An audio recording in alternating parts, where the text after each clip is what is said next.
नमस्कार दोस्तों, आज हम आपको जया एकादशी की व्रत कथा को सुनाएंगे। आप सभी भक्तों पर श्री विष्णु जी की कृपा सदा बनी रहे। प्रिय भक्तों, भविष्य उत्तर पुराण के अनुसार माघ मास के शुक्ल पक्ष में आने वाली एकादशी तिथि को जया एकादशी के नाम से जाना जाता है। इस एकादशी का व्रत समस्त कामनाओं की पूर्ति करने वाला है तथा विशेष रूप से ब्रह्म हत्या, पिशाच आदि योनियों से मुक्ति दिलाता है। जो उपासक एकादशी व्रत का विधि पूर्वक पालन करता है उन्हें व्रत के प्रभाव से सद्गति प्राप्त होती है और अनेक प्रकार के यज्ञ और तीर्थ भ्रमण का भी लाभ मिलता है। भक्तों, यदि अंत समय में आप परम गति प्राप्त करने की इच्छा रखते हैं तो इस वीडियो को लाइक करके कथा को पूरा सुनें और कमेंट में जय श्री कृष्णा अवश्य लिखें। आइए सुनते हैं जया एकादशी व्रत कथा। युधिष्ठिर बोले, हे केशव, आपके श्री मुख से माघ मास के कृष्ण पक्ष की एकादशी की व्रत कथा सुनकर मैं तृप्त हो गया। अब आप मुझे माघ मास के शुक्ल पक्ष को आने वाली एकादशी के बारे में बताइए। इस एकादशी व्रत के फल स्वरूप हमें किन किन पुण्य फल की प्राप्ति होती है। भगवान श्री कृष्ण ने कहा, हे धर्मराज, माघ मास के शुक्ल पक्ष की एकादशी को जया एकादशी कहते हैं। इस एकादशी के उपवास से मनुष्य भूत प्रेत पिशाच आदि योनियों से छूट जाता है। अतः इस एकादशी के उपवास को विधि के अनुसार करना चाहिए। अब मैं तुमसे जया एकादशी के व्रत की कथा कहता हूँ, ध्यान पूर्वक श्रवण करो। भगवान श्री कृष्ण बोले, हे युधिष्ठिर, देवराज इंद्र स्वर्ग में राज करते थे और अन्य सब देवतागण सुखपूर्वक स्वर्ग में रहते थे। एक समय इंद्र अपनी इच्छा अनुसार नंदनवन में अप्सराओं के साथ विहार कर रहे थे और गंधर्वगान कर रहे थे। उन गंधर्वों में प्रसिद्ध पुष्पदत्त तथा उनकी कन्या पुष्पावती और चित्रसेन तथा उसकी स्त्री मालिनी थी उपस्थित थे। साथ ही मालिनी का पुत्र पुष्पवान और उसका पुत्र माल्यावान भी उपस्थित थे। पुष्पवती गंधर्व कन्या माल्यावान को देखकर उस पर मोहित हो गई और माल्यावान पर काम बाण चलाने लगी।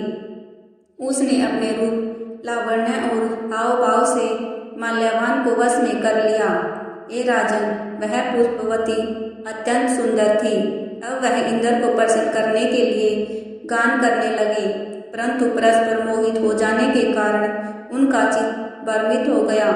इनके ठीक प्रकार से ना गाने तथा स्वर ताल ठीक नहीं होने से इंद्र उनके प्रेम को समझ गए और उन्होंने इसमें अपना अपमान समझकर उनको श्राप दे दिया। इंद्र ने कहा, हे मूर्ख, तुमने मेरी आज्ञा का उल्लंघन किया है, इसलिए तुम्हारा धिक्कार है। अब तुम दोनों स्त्री पुरुष के रूप में मृत्युलोक में जाकर पिशाच रूप में धारण करो और अपने कर्म का फल भोगो। इंद्र का श्राप सुनकर वे अत्यंत दुखी हुए और हिमालय पर्वत पर दुखपूर्वक अपना जीवन व्यतीत करने लगे। उन्हें गंध, रास और प्रसादी का कुछ भी ज्ञान नहीं था। वहां उनको महान दुख मिल रहे थे। उन्हें क्षण भर के लिए भी निद्रा नहीं आती थी।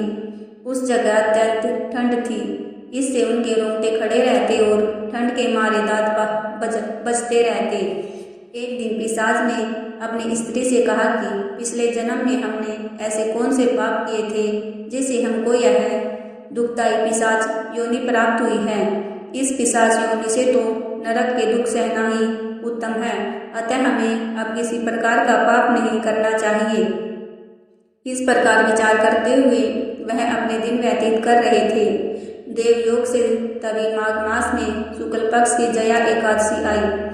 उस दिन उन्होंने कुछ भी नहीं खाया और ना ही कोई पाप कर्म किए, केवल फल खाकर ही दिन व्यतीत किया और सायंकाल के समय महान दुख से पीपल के वृक्ष के नीचे बैठ गए। उस समय सूर्य भगवान अस्त हो रहे थे।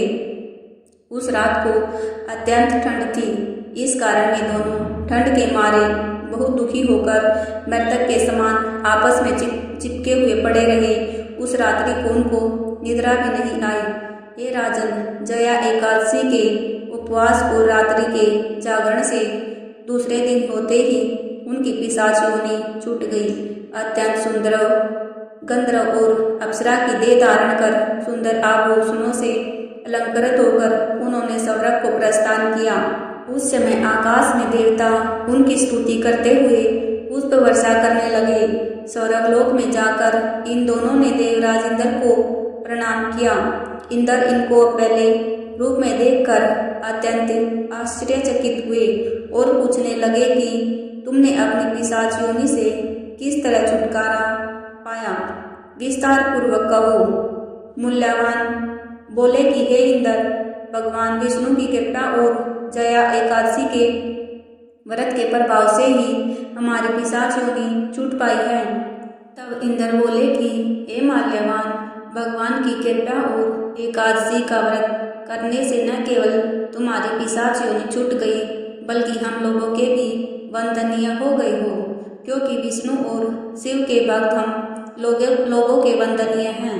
इसलिए आप धन्य हैं। आप पुष्पवती के साथ जाकर विहार करो। भगवान श्री कृष्ण कहने लगे, हे राजन युधिष्ठिर, इस जया एकादशी के व्रत से बुरी योनि छूट जाती है। जिस मनुष्य ने इस एकादशी का व्रत किया है उसने मानो सब यज्ञ, जप, दान आदि कर लिए। जो मनुष्य जया एकादशी का व्रत करते हैं वे अवश्य ही 1000 वर्ष तक स्वर्ग में वास करते हैं। अब श्रवण करते हैं एकादशी की दूसरी कथा।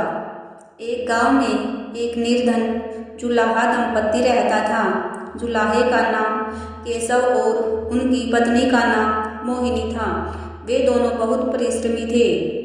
सारा दिन काम करते, सुंदर सुंदर कपड़े बनाते, किंतु उनके बने कपड़ों की उनको अच्छी कीमत नहीं मिल पाती थी। फिर भी जो मिलता वह उसी में संतुष्ट रहते और एक टूटी फूटी झोपड़ी में रहकर अपना जीवन व्यतीत कर रहे थे। वह बहुत संतोषी स्वभाव के थे। वह दोनों भगवान श्री कृष्ण के अनन्य भक्त थे। दिन भर के परिश्रम के बाद जो भी समय मिलता वे उसे भगवान के भजन कीर्तन में बिता देते थे। केशव के पास एक तानपुरा और एक खड़ताल थी। जब वह दोनों मिलकर भजन गाते तो केशव तानपुरा बजाता और उसकी पत्नी खड़ताल। फिर दोनों भगवान के भजन में ऐसा डूब जाते कि उनको अपनी भूख प्यास की चिंता भी नहीं रहती। उन्होंने अपनी दीनहीन अवस्था के लिए कभी भगवान को नहीं कोसा था और अपने इस जीवन में प्रसन्न थे। लेकिन एक दुख उनको सदा सताता था कि उनके कोई संतान नहीं थी। इसको लेकर वह सदा चिंतित रहा करते थे। चिंता तो थी, फिर भी दोनों सदा भगवान की भक्ति में मगन रहते। इसको भी उन्होंने भगवान की लीला समझकर स्वीकार कर लिया और निष्काम भाव से भगवान श्री कृष्ण की भक्ति में लीन रहते। जब उनकी आयु अधिक होने लगी तो एक दिन केशव ने मोहिनी से कहा, हमारी कोई संतान नहीं है। कहते हैं कि संतान के बिना मुक्ति प्राप्त नहीं होती। अब हमारी आयु भी अधिक हो चली है, ना जाने कब बुलावा आ जाए। मरने के बाद हमारी चिता को अग्नि कौन देगा, कौन हमारे लिए तर्पण करेगा, कैसे हमारी मुक्ति होगी। केशव बोला, तू चिंता क्यों करती है, ठाकुर जी है ना, वही सब देखेंगे। केशव ने यह बात कह तो दी, किंतु वह भी चिंता में डूब गया। तभी उसके मन में एक विचार आया। वह नगर में गया और श्री कृष्ण के बाल रूप की एक मूर्ति ले आया। घर आकर बोला, अब तुझे चिंता करने की कोई आवश्यकता नहीं है। मैं यह बाल गोपाल लेकर आया हूँ। अब से यही हमारे पुत्र हैं। केशव बोला, अगर हम संतानहीन हैं तो यह भी इन्हीं की इच्छा है। हम इनको ही अपने पुत्र के समान प्रेम करेंगे। यही हमारे पुत्र का दायित्व पूर्ण करेंगे। केशव की यह बात सुनकर मोहिनी अत्यंत प्रसन्न हुई। उसने बाल गोपाल को लेकर अपने हृदय से लगा लिया और बोली, आप बिल्कुल ठीक कह रहे हैं। आज से यही हमारा पुत्र है। फिर क्या था, दोनों पति पत्नी ने घर का एक कोना साफ करके वहां बाल गोपाल के लिए एक स्थान बनाया और एक चौकी लगाकर उस पर बाल गोपाल को विराजमान कर दिया। उस दिन से जुलाहा दंपत्ति का नियम हो गया। वह प्रतिदिन बाल गोपाल को स्नान कराते, उनको वस्त्र पहनाते, उन्हें अपने पुत्र की तरह लाड लडाते, उन्हीं के सामने बैठकर भजन कीर्तन करते और वही सो जाते। वह दोनों अपने हाथों से बाल गोपाल के लिए सुंदर वस्त्र बनाकर उनको पहनाते, उन्हें खाना खिलाते, उनको झूला झुलाते और रात को उनको सुलाकर ही स्वयं सोते थे। इन सब में उनको बड़ा आनंद आने लगा। धीरे धीरे दोनों बाल गोपाल को अपनी संतान के समान ही प्रेम करने लगे। बालकृष्ण अब उनके परिवार का हिस्सा बन गए थे। मोहिनी का नियम था कि वह हर रोज अपने हाथों से अपने लल्ला को भोजन कराती, तब स्वयं भोजन करती थी। लल्ला को भोजन करते समय उसको ऐसा ही प्रतीत होता था जैसे वह अपने पुत्र को ही भोजन करा रही हो। उन दोनों के निश्चय प्रेम को देखकर भगवान अत्यंत प्रसन्न हुए और उन्होंने अदृश्य रूप में आकर स्वयं भोजन खाना आरंभ कर दिया। मोहिनी जब प्रेम पूर्वक बाल गोपाल को भोजन कराती तो भगवान को प्रतीत होता मानो वह अपनी माँ के हाथों से भोजन कर रहे हों। उनको मोहिनी के हाथों से प्रेम पूर्वक मिलने वाले हर कौर में माँ का प्रेम प्राप्त होता था। भगवान श्री कृष्ण स्वयं माँ की उस प्रेम लीला से में वशीभूत हो गए, किंतु मोहिनी कभी नहीं जान पाई कि स्वयं गोपाल उनके हाथ से भोजन करते हैं। एक दिन घर का काम अधिक होने के कारण मोहिनी बाल गोपाल को भोजन कराना भूल गई। गर्मी का समय था। बड़ी दोपहरी में दोनों पति पत्नी कार्य करते करते थक गए और बिना भोजन किए ही सो गए। उनको सोते हुए कुछ ही देर हुई थी कि उनको एक आवाज़ सुनाई दी, मैया, बाबा, मुझको भूख लगी है। दोनों हड़बड़ा कर उठ गए और चारों ओर देखा। आवाज़ कहाँ से आई, किंतु कुछ दिखाई नहीं दिया। तभी अचानक मोहिनी को याद आया कि आज उसने अपने लल्ला को भोजन नहीं कराया। वह हड़बड़ा कर दौड़कर लल्ला के पास पहुंची तो देखा कि बाल गोपाल का मुख मुरझाया हुआ है। इतना देखते ही दोनों पति पत्नी वही उनके चरणों में गिर पड़े और दोनों की आंखों से आंसुओं की धारा बह रही थी। मोहिनी तुरंत भोजन लेकर आई और न जाने कैसा प्रेम उमड़ा कि उसने लल्ला को उठाकर अपनी गोद में बिठा लिया और भोजन कराने लगी। दोनों पति पत्नी रोते जा रहे थे और लल्ला को भोजन करा रहे थे। साथ ही बार बार उनसे अपने द्वारा हुए अपराध के लिए क्षमा मांग रहे थे। ऐसा प्रेम देखकर भगवान अत्यंत गर्वित हुए और अंतर्यामी भगवान श्री हरि साक्षात रूप में प्रकट हो गए। भगवान ने अपने हाथों से अपने रोते हुए माता पिता की आंखों से आंसू पोंछे और बोले, प्रिय भक्तों, मैं तुम्हारी भक्ति और प्रेम से अत्यंत प्रसन्न हूँ। तुम जो चाहे वर मांग लो, मैं तुम्हारी प्रत्येक इच्छा पूर्ण करूँगा। इतना सुनते ही दोनों भगवान के चरणों में गिर पड़े और बोले, हे दयानिधि, आप हमसे प्रसन्न हैं और स्वयं हमारे सम्मुख उपस्थित हैं। इसी से हमारा जीवन धन्य हो गया। इससे अधिक हमें और क्या चाहिए? इससे अधिक किसी भी वस्तु का भला क्या महत्व हो सकता है? आपकी कृपा हम पर बनी रहे, बस इतनी कृपा करना। भगवान बोले, यदि तुम चाहो तो मैं तुम्हें तुम्हारे जीवन में संतान का अभाव को समाप्त कर दूंगा। तुम्हें एक सुंदर संतान प्रदान करूंगा। यह सुनते ही जैसे मोहिनी एकदम व्याकुल होकर बोली, नहीं भगवान, हमको संतान नहीं चाहिए। उनका उत्तर सुनकर भगवान ने पूछा, क्यों? अपने जीवन में संतान की कमी को पूरा करने के लिए ही तो तुम मुझको अपने घर लेकर आए थे। यह सुनकर वह दोनों बोले, प्रभु, हमको लगता है यदि हमको संतान प्राप्त हो गई तो हमारा मोह संतान के प्रति बढ़ जाएगा और अब हम आपकी सेवा नहीं कर पाएंगे। उनके प्रेम और भक्ति से भरा उत्तर सुनकर भगवान करुणा से भर उठे। उनके विचार सुनकर स्वयं भगवान की आंखों में से आंसू गिरने लगे। भगवान श्री हरि विष्णु कहते हैं, हे मैया और बाबा, मैं यहाँ आया तो था आपके ऋण को उतारने के लिए, किंतु आपने तो मुझको सदा सदा के लिए अपना ऋणी बना लिया है। मैं आपसे प्रेम का यह ऋण कभी नहीं उतार पाऊंगा। मैं सदा सदा तुम दोनों का ऋणी रहूंगा। मैं तुम्हारे प्रेम से अत्यंत प्रसन्न हूँ। तुमने अपने निर्मल प्रेम से मुझको भी अपने बंधन में बांध लिया है। मैं तुम्हें वचन देता हूँ कि आज से मैं तुम्हारे पुत्र के रूप में तुम्हारे समस्त कार्य करूँगा। तुम्हें कभी संतान का अभाव नहीं होने दूंगा। तुम यह तो जानते हो कि मेरा वचन कभी खाली नहीं होता। ऐसा कहकर भक्त वत्सल भगवान बाल गोपाल की प्रतिमा में विलीन हो गए। उस दिन से केशव और मोहिनी का जीवन बिल्कुल ही बदल गया। उन्होंने सारा काम धंधा छोड़ दिया और सारा दिन बाल गोपाल के भजन कीर्तन और उनकी सेवा में व्यतीत करने लगे। भजन करते हुए उनको ना भूख लगती और ना ही प्यास लगती। उन्होंने सभी प्रकार की इच्छाओं का पूर्ण रूप से त्याग कर दिया। अब केशव कभी कोई कार्य करता तो केवल अपने बाल गोपाल के लिए सुंदर सुंदर वस्त्र बनाने का। उनके सामने जब भी कोई परेशानी आती तो बाल गोपाल एक बालक के रूप में उपस्थित हो जाते और उनके समस्त कार्य कर देते। वह दंपति और बालक गांव भर में चर्चा का विषय बन गए, किंतु गांव में कोई भी यह नहीं जान पाया कि वह बालक कौन है, कहाँ से आता है और कहाँ चला जाता है।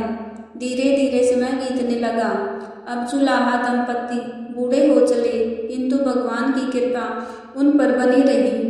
अब दोनों की आयु पूर्ण होने का समय आ गया था। भागवत प्रेरणा से उनको यह ज्ञात हो गया कि अब उनका वह समय पूरा होने वाला है। इसी के चलते एक दिन दोनों ने भगवान को पुकारा। ठाकुर जी तुरंत प्रकट हो गए और उनसे उनकी इच्छा जाननी चाहिए। दोनों भक्त दंपति भगवान के चरणों में प्रणाम करके बोले, हे प्रभु, हमने अपने पूरे जीवन में आपसे कुछ नहीं मांगा, किंतु अब जीवन का अंतिम समय आ गया है, इसलिए आपसे कुछ मांगना चाहते हैं।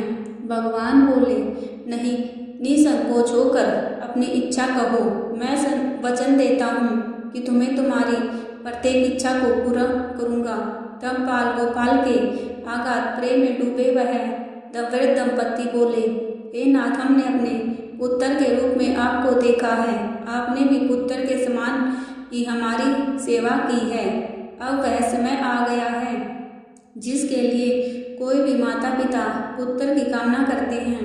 हे प्रभु, हमारी इच्छा है कि हम दोनों पति पत्नी के प्राण एक साथ निकले और जिस प्रकार पुत्र अपने माता पिता की अंतिम क्रिया करता है और उनको मुक्ति प्रदान करता है, उसी प्रकार हे ईश्वर, हमारी अंतिम क्रिया आप अपने हाथों से करें, हमें मुक्ति प्रदान करें। श्री हरि ने अपने दोनों भक्तों की इच्छा पूर्ण करने का वचन दिया और बाल गोपाल के विग्रह में विलीन हो गए। अंत में वह दिन आ गया जब प्रत्येक जीव को यह शरीर छोड़ना पड़ता है। दोनों वृद्ध दंपति बीमार पड़ गए। उन दोनों की भक्ति की गांव में चर्चा थी, इसलिए गांव के लोग उनका हाल जानने के लिए उनकी झोपड़ी के पास आ गए, किंतु दोनों का ध्यान तो श्री हरि में रम चुका था। उनको पता नहीं था कि कौन आया है कौन नहीं। तभी अचानक एक चमत्कार हुआ। जुलाहे की झोपड़ी एक तेज और अलौकिक प्रकाश से भर उठी। वहां उपस्थित समस्त लोगों की आंखें बंद हो गई। किसी को कुछ भी दिखाई नहीं पड़ रहा था। कुछ लोग तो झोपड़ी से बाहर आ गए, कुछ वहीं धरती पर बैठ गए। तभी श्री हरि अपनी दिव्य रूप में प्रकट हुए। उनकी अद्भुत शोभा समस्त सृष्टि को अलौकिक करने वाली थी। जो वातावरण में एक दिव्य सुगंध भर रही थी, वह अपनी मंद मंद मुस्कान से अपने उन भक्त माता पिता की ओर देख रहे थे। उनका यह दिव्य रूप देखकर दोनों अत्यंत आनंदित और मंत्रमुग्ध हुए जा रहे थे। अपने दिव्य दर्शनों से दोनों को तृप्त करने के बाद करुणामयी सृष्टि के पालनकर्ता श्री हरि उन दोनों के निकट धरती पर ही उनके सिरहाने बैठ गए। भगवान ने उन दोनों भक्तों का सिर अपनी गोद में रख लिया, उनके सिर पर प्रेम पूर्वक अपना हाथ रखा, तत्पश्चात अपने हाथों से उनके नेत्र बंद कर दिए। इतना करते ही तत्काल दोनों के प्राण निकल गए। वे दोनों श्री हरि में विलीन हो गए। कुछ समय बाद जब वह दिव्य प्रकाश का लोप हुआ तो सभी उपस्थित ग्रामीणों ने देखा वहां ना तो केशव था और ना ही मोहिनी, ना ही बाल गोपाल बच्चे थे। वहां तो मात्र कुछ फूल जो धरती पर पड़े हुए थे और एक दिव्य सुगंध जो वातावरण में चारों ओर फैली हुई थी। ग्रामीणों ने श्रद्धा से उस धरती को नमन किया और उन पुष्पों को उठाकर गांव वालों ने शीश पर लगाया तथा केशव और मोहिनी की भक्ति और गोविंदा के नाम का गुणगान करते हुए चले गए। उन पुष्पों को श्री गंगा जी में विसर्जित किया। एक सच्चा भक्त वह है जो पल के लिए भी भक्ति से विमुख नहीं होता, जिसका चित्त ईश्वर में अखंड बना रहता है। सरल शब्दों में कहे तो भक्ति के अंतिम चरण का अनुभव करने वाले को ही भक्त कहते हैं। एक बार प्रेम से बोलिए जय विष्णु भगवान की। दोस्तों, आपको ये कथा कैसी लगी कमेंट बॉक्स में जरूर बताएं और जय श्री कृष्णा लिखना न भूलें। वीडियो पसंद आई हो तो लाइक शेयर जरूर करें और ऐसी ही बहुत सारी कहानियों को सुनने के लिए चैनल को सब्सक्राइब जरूर करें। वीडियो में अंत तक बने रहने के लिए आप सभी का धन्यवाद।